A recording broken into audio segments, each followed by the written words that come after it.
암송할 성구는 히브리서 11장 6절입니다. 우리 함께 암송하겠습니다.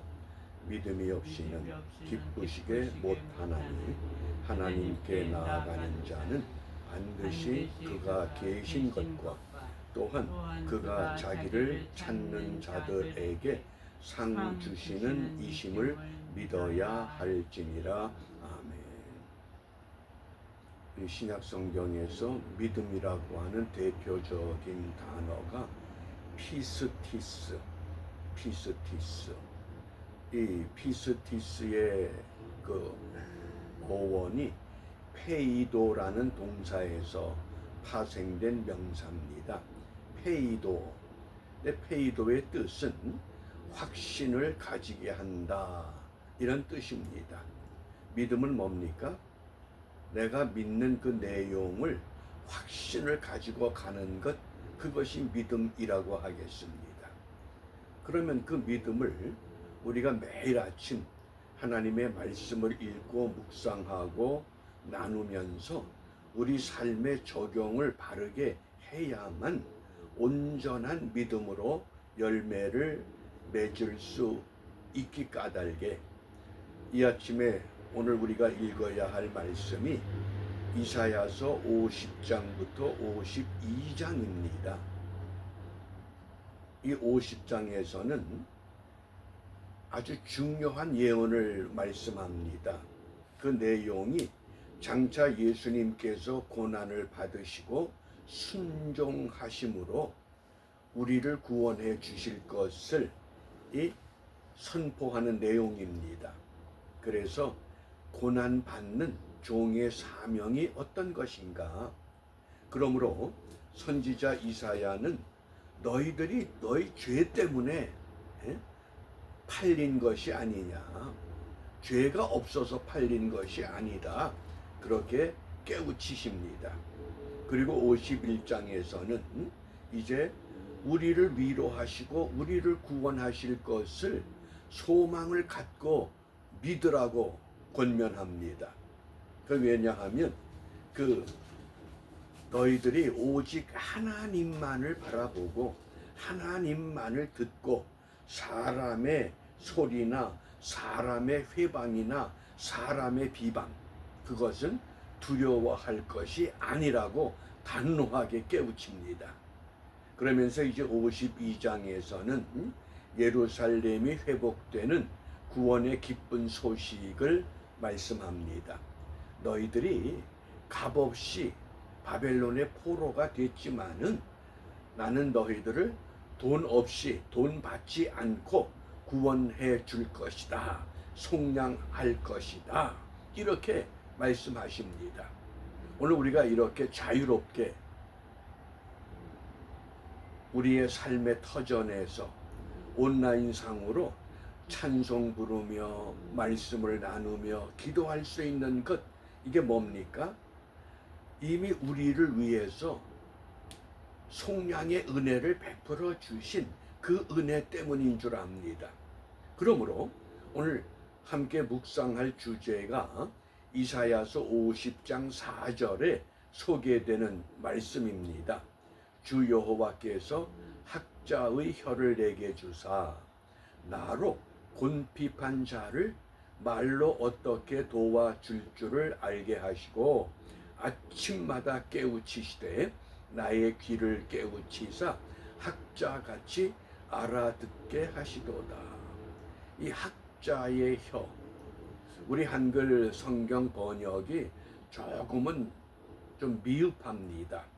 정확히 번역하면 학습자의 혀, 그런데 습자를 빼버린 겁니다. 배울 학자의 농자자만 썼습니다. 그래서 왜냐하면 히브리 성경에 이 학자를 림무드, 근데 림무드의 뜻이 NIV 영어 성경에서 보면 명확하게 설명이 됩니다. 가르침을 받는 사람이다. 그 뭡니까? 가르침을 받는 사람. 그것이 신약에서는 마데테스라고 하는 제자들을 말합니다. 예수님의 제자는 뭡니까? 예수님의 가르침을 받는 사람. 그래서 학자 그러면 우리가 어떤 그 분야에 그 아주 으뜸가는 지식을 가지고 있는 사람으로 착각하기가 쉽습니다. 이때 학자라고 하는 것은 오직 하나님의 말씀만을 듣고 배우는 사람, 그리고 혀라고 하는 이 라숀이란 단어는 쉽게 말하면 언어를 말합니다. 좀 더 구체적으로 말씀, 그래서 그 하나님께로부터 배운 말씀, 주 여호와께서 하나님께로부터 배운 말씀을 내게 주사 어떻게 하라고요? 곤핍한 자, 곤핍한 자, 궁핍한 자. 우리가 이 땅에 존재하는 이유는 내 어떤 욕망을 채우기 위한 것이 아니라 나를 통해서 곤핍한 자를 일으켜 바르게 세우는 것, 그것이 오늘 우리의 시대적 사명이라고 하겠습니다. 우리가 성경을 읽을 때에 본문을 정확하게 읽는 것이 가장 중요합니다. 그래서 이 이사야 50장 4절을 새 한글 성경에서는 이렇게 소개합니다. 주 여호와께서 나에게 제자들의 혀를 주셔서, 학자가 아니라 제자, 왜? 배우는 사람들이니까 제자들의 혀를 주셔서, 또 바른 성경에서는 주 여호와께서 내게 학식 있는 자의 혀를 주셔서, 학식 있다는 게 뭡니까? 하나님의 말씀에 대한 것을 바르게 배우고 바르게 가르치는 사람을 말합니다. 그것을 림무드라고 분명히 히브리 단어에서 우리가 찾아낼 수 있습니다. 그러면 오늘 선지자 이사야를 통해서 이 아침에 이 말씀을 함께 나누는 우리 모두에게 어떤 일을 하라고 명하시는가? 나로 곤핍한 자. 곤핍한 자가 뭡니까? 곤고한 사람들. 우리 주위에 곤고한 사람들이 있습니까? 없습니까? 그 사람들을 생각하고 그 사람들을 찾아서 우리가 어떻게 하면 반듯하게 세울 수 있을까? 무엇을 통해서? 내가 하나님께로부터 들은 말씀, 내가 하나님께로부터 받은 말씀, 그 말씀으로 위로하고 말씀으로 새롭게 하는 것, 그것이 오늘 이 시대를 살아가는 저와 여러분들의 오늘의 시대적 사명입니다.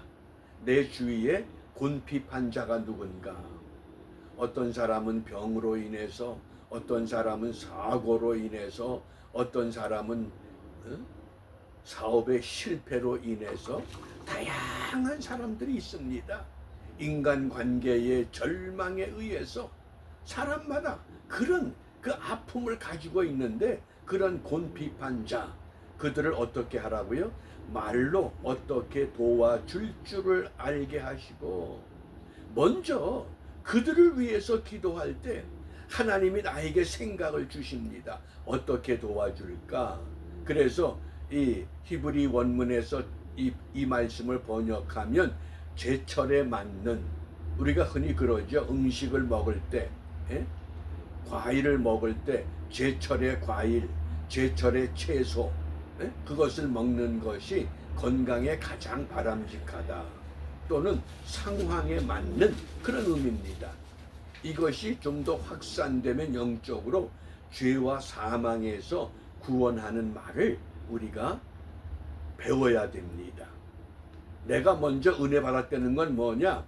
내가 곤핍한 자였는데 하나님이 나를 하나님의 말씀으로 바르게 세워주셔서 내가 반듯하게 선 후에 곤핍한 자들을 향해서 위로하고 격려하고 깨우치고 방향을 제시할 수 있는 말로 어떻게 도와줄 줄을 알게 하시고, 그 다음에 재밌습니다. 아침마다, 이 아침마다가 히브리 단어가 보케르입니다.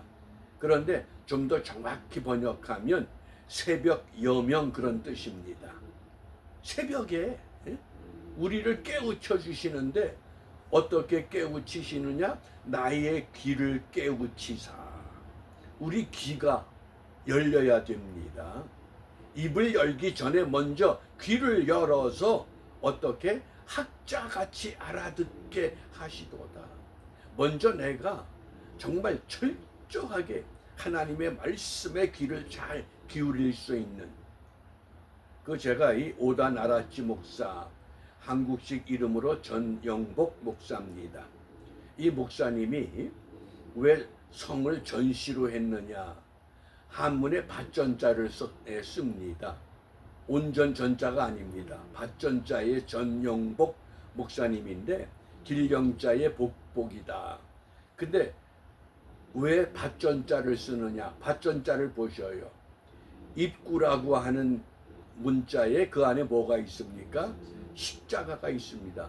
내 입 안에는 십자가밖에 없다. 내가 십자가만을 전하겠다. 그래서 성을 밭전자로 썼다고 그럽니다. 제가 중학교 때인가 남대문 교회에서 부흥회 할 때 지금도 생생하게 기억이 납니다. 일본 사람인데 한국말을 얼마나 잘하는지 모릅니다. 그래서 이 전영복 목사님이 10남매 중에 9번째인가 아마 그런 이 아들인데 어떻게 예수를 영접했느냐. 그 아주 어릴 때 개구쟁이였답니다. 동네 친구들하고 남의 집에 닭장에서 닭을 한 마리씩 훔쳐다가 그걸 구워 먹고 아주 즐겁게 놀다가 한날은 어떤 생각을 했느냐. 한 친구가 야, 우리 한 마리씩 꺼내 먹을 게 아니라 아예 닭장을 불질러 버려서 한 사람이 한 마리씩 갖다 먹자. 그래가지고 모두 오케이 그러고는 그 닭장에 불을 질렀답니다. 그래서 친구들이 닭을 한 마리씩 이제 불에 타 죽은 거를 가지고 나가는데 이 전영복 목사님이 어릴 때 자기가 닭을 한 마리를 딱 들었는데 그 안에 어미 닭은 죽었는데 병아리들이 있더랍니다. 어미가 병아리를 보호하기 위해서 자기 몸을 불태웠던 그것을 보면서 굉장한 충격을 받았답니다. 이 말 못하는 이 닭도 자기 새끼를 이렇게 사랑하는데 내가 사람이 돼서 인간이 돼서 남의 집 닭이나 훔쳐먹는 이 재미에 빠져 살아야 되겠느냐.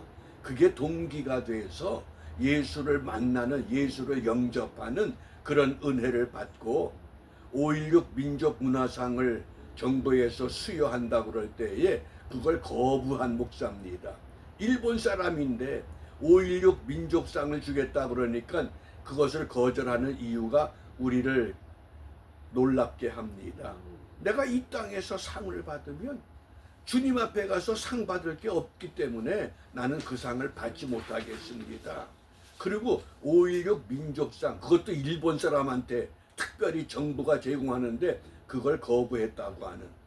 그래서 일본에 돌아가서 일본에 있는 제1동포들, 일본 사람을 위해 목회한 것이 아니라 일본이 한국에 저지른 만행, 36년 동안 한민족을 탄압했던 그것을 속죄하는 마음으로 제1동포들을 상대로 목회를 했다고 하는 아주 유명한 목사님이십니다. 어떻습니까? 정말 하나님의 사랑에 학자의 혀에 학자의 귀를 회복했을 때 우리가 생각도 못하는 일을 이루게 하시는 하나님이십니다. 그러므로 우리가 이 아침에 무엇을 기도해야 되느냐? 야고보서 3장 2절입니다. 우리가 다 실수가 많으니 만일 말에 실수가 없는 자면 곧 온전한 사람이라 능히 온 몸도 굴레 씌우리라. 말에 세금이 붙냐? 그리고 우리가 너무 말을 자주 하기를 좋아하는데 이 아침에 우리가 한번 결단하시길 바랍니다. 복음을 전하는 학자의 혀와 귀를 주옵소서. 오죽하면 일본의 이 오다 목사님이 자기 성을 밭전자를 썼겠습니까?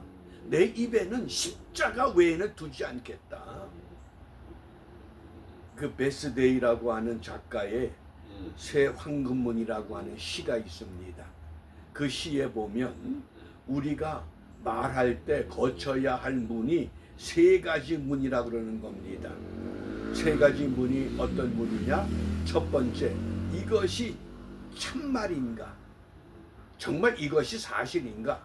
그 다음 두 번째, 이것이 꼭 필요한 말인가? 예? 이것이 정말 필요한 말인가? 그 다음에 세 번째가 이것이 모두에게 친절한 말인가? 이걸 염두에 두고